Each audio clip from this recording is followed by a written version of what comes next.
안녕하세요. 축구 보는 기자 축복입니다. 토트넘이 리버풀에게 2대1 패배를 당했는데요. 비록 패배했지만 사실 경기력 자체는 굉장히 좋았어요. 그래서 이전과 다르게 긍정적인 부분과 아쉬웠던 부분이 함께 나타났다고 볼 수 있었는데요. 먼저 수비 컨셉부터 보죠. 이날 토트넘은 전체적인 라인을 상당히 많이 올리면서 리버풀을 후방에서부터 괴롭히려고 했습니다. 일단 3-5-2로 나왔으니까 3명의 중앙 미드필더가 있죠. 리버풀도 마찬가지로 3중미로 나왔기 때문에 모두 1대1로 붙을 수가 있었어요. 그리고 투톱으로는 리버풀의 센터백들을 모두 붙잡을 수가 있었죠. 그리고 여기에서 재밌던 게 좌우측 윙백의 모습이 약간 달랐단 건데 비교적 아래에서 머문 에메르송에 비해서 세세뇽은 엄청나게 올라갔습니다. 공격을 할 때가 아니라 수비를 할 때도 그랬어요. 이건 리버풀의 공격 컨셉과 관련이 있었는데요. 리버풀은 이전까지의 경기에서 항상 아놀드를 약간 아래에 배치하고 있었습니다. 그래서 변칙적인 3백 밸런스를 만들곤 했었는데 이를 통해서 아놀드가 후방에서부터 길게 찌르는 패스를 보다 쉽게 할 수 있게 됐어요. 반면 좌측 풀백은 보다 적극적으로 전진하는 역할을 맡았는데요. 아놀드가 올라오지 못하면서 생겨나는 이 측면 공간에는 우측 중미가 적절하게 가담하면서 살라가 가급적 중앙에 머물 수 있도록 만들었습니다. 만약에 이렇게 빠지지 못할 경우엔 살라가 측면으로 빠지고 우측 중미가 일시적으로 중앙에 들어온다. 그렇게 유동적으로 움직이면서 상대의 전술적 마크맨에 혼란을 주기도 했는데요. 이런 점이 경기에서도 잘 나타났어요. 지금은 아놀드가 볼을 잡고 있는 중입니다. 바로 옆에 코나테와 비슷한 라인에 있죠. 그보다 앞에는 살라와 엘리엇이 측면에 있는 것도 확인할 수 있는데요. 이제 엘리엇이 측면으로 빠지니까 살라는 중앙으로 들어올 수 있게 됐어요. 반면 누네스는 아예 지금부터도 중앙에 있는데 자기가 원래 있던 좌측면은 로버슨이 올라와서 맡아줄 수 있기 때문입니다. 애초에 지금 살라가 측면으로 빠졌으니까 얘가 중앙으로 들어올 수밖에 없기는 했어요. 근데 보시다시피 지금 아놀드가 별로 여유롭게 패스를 할 수 있는 상황이 아니죠. 세세뇽이 재빠르게 달라붙었기 때문인데요. 그러니까 이건 뭐냐? 콘테 감독이 리버풀 경기를 보고서 아놀드가 이렇게 나올 거라는 것을 이미 알고 있었고 그래서 얘로부터 나가는 패스를 가급적 불편하게 만들 필요가 있다. 그렇게 판단한 거예요. 그리고 실제로 리버풀의 히트맵을 보면 이 판단이 꽤나 합리적이었다는 걸 알 수 있습니다. 리버풀은 아놀드가 내려오면서 빌드업에 가담을 하고 엘리엇도 이쪽에 빠지면서 전개를 도왔기 때문에 자연스럽게 우측 후방에서의 볼터치가 많은 편이에요. 그러니까 상대가 전개를 꽤 하는 공간에 우리도 이 지역 선수들을 적극적으로 올리면서 그걸 최대한 방해하겠다. 그런 노림수라고 볼 수 있는데요. 물론 이 압박이 계속해서 성공적으로 이뤄진 건 아니었습니다. 리버풀 입장에서도 여기에서 혈이 풀리지 않으면 안 되는 상황이니까 어떻게든 아놀드로부터 패스가 나갈 수 있도록 공간을 만들어주려고 했거든요. 그래서 아놀드가 길게 찌르고 이걸 살라나 누네스 혹은 반대편에서 올라오는 로버슨이 받는 그림이 종종 나오긴 했는데요.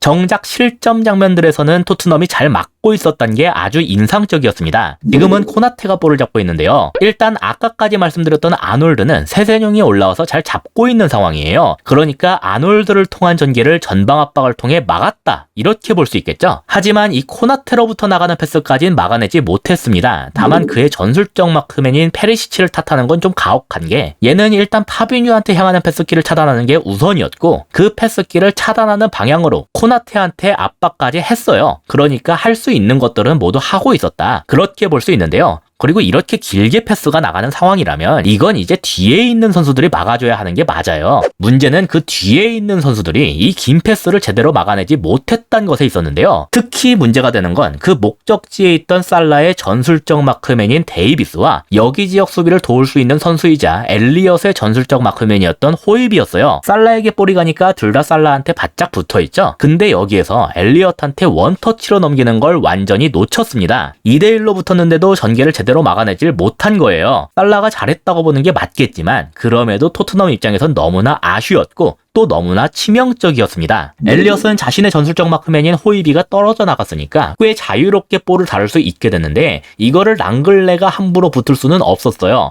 얘까지 붙으러 갔다가 만약에 제껴지면 완전히 1대1 상황까지도 허용할 수 있게 되기 때문입니다. 그래서 수비 라인들이 전체적으로 뒤로 물러나게 됐는데 이러면서 피르미누에게까지 볼이 연결이 됐고 동시에 누네스와 살라가 모조리 중앙으로 침투를 하기 시작했죠. 특히 누네스가 중앙으로 침투했다는 게 중요했는데요. 현재 상황상 누네스는 에메르송이 잡아줄 수밖에 없었기 때문이에요. 그리고 윙백인 에메르송이 좁힌다는 것은 이렇게 올라오는 로버슨은 완전히 프리하게 냅둘 수밖에 없게 된다. 이런 뜻이죠. 그래서 피르미누가 올라오고 있는 로버슨에게까지 쉽게 넘길 수가 있었고 그 로버슨을 막으러 다시 에메르송이 올라갔지만 여기에서 빠른 타이밍에 올라오는 크로스를 허용하게 되면서 이게 그대로 실점까지 연결이 됐습니다. 보시면 수비 숫자 자체는 많은 것 같아 보이는데 크로스가 빠른 타이밍에 빠른 속도로 올라왔기 때문에 사실 이 중앙 미드필더들은 바로 크로스에 대응을 할 수가 없는 선수들이라고 보는 게 맞아요. 그래서 4대4나 마찬가지였고 이걸 리버풀이 잘 살렸다. 그렇게 볼 수가 있겠습니다. 그래서 이게 토트넘 입장에선 참 아쉬웠던 게 분명히 압박 구조 자체는 괜찮았거든요. 리버풀이 우측 후방에서 아놀드를 활용해서 전개를 꾀할 것이니까 세세뇽을 적극적으로 올려서 방해를 하겠다. 일단 이게 실점 장면에서조차 확실하게 성공을 했던 그림이었고 당장 그 볼을 투입했던 코나테한테도 방해가 안 들어갔던 건 아니다. 다만 이 패스를 받았던 살라한테 2명이나 투입이 됐음에도 불구하고 이걸 전혀 저지를 하지 못했다. 딱 이거 하나 때문에 완전히 무너진 그림이었어요. 센터백들 발이 느리다 뭐다 할 게 적어도 이 장면에선 변명거리가 될 수가 없는 게 발이 느려서 먹힌 거라면 이런 식의 패스가 들어와서 뚫린 장면이었어야죠. 근데 여기는 그런 게 아니었습니다. 발이 느린 게 아니라 그냥 수비를 못했다. 그리고 재밌는 게 이게 두 번째 실점 장면도 똑같았어요. 지금은 알리송이 볼을 잡고 있는데요. 토트넘의 투톱이 각각 적절하게 센터백들로 향하는 패스키를 막는 형태로 압박을 들어가고 있습니다. 그래서 알리송이 주변에 누군가한테 볼을 줄 수가 사실 없는 그림이거든요. 리버풀의 주된 전개 방향이었던 이 지역이 완전히 틀어막힌 거예요. 반대로 말하면 토트넘이 자신들이 준비했던 대로 압박을 잘 수행하고 있는 상황이다. 그렇게 볼 수 있겠죠. 그래서 알리송이 그냥 롱 패스를 빵 때리는 것밖에 할 수가 없었습니다. 그나마 그것도 투톱한테 방해를 받고 있기 때문에 급하게 처리하는 만큼 정확하게 보내기도 힘들었고 뭐 설령 정확하게 보낸다고 한들 토트넘 3백이 살라한테 공중볼 경합을 질 일도 없었어요. 그래서 실제로 이거는 그냥 쉽게 막아내는 그림이었는데요. 보시면 옆에 랑글레하고 벤데이비스가 뒤로 돌아가는 걸 아예 멈췄죠. 이거 막아내고서 다시 자기들이 공격을 해야 되니까 이 위치에서 적절하게 벌리면서 골키퍼로부터 받을 수 있는 패스키를 확보하는 게 자연스러운 수순이었기 때문인데요. 근데 이게 얼탱이없게도 다이어가 헤더로 백패스를 하려다가 이거 제대로 못 맞춰서 살라 앞에 예쁘게 떨어뜨렸습니다. 살라는 공격수니까 당연히 계속 앞으로 달리고 있었어요. 다이어가 뭐 골키퍼한테 제대로 보내더라도 골키퍼한테까지 바로 압박을 들어가서 패스 방해하겠다.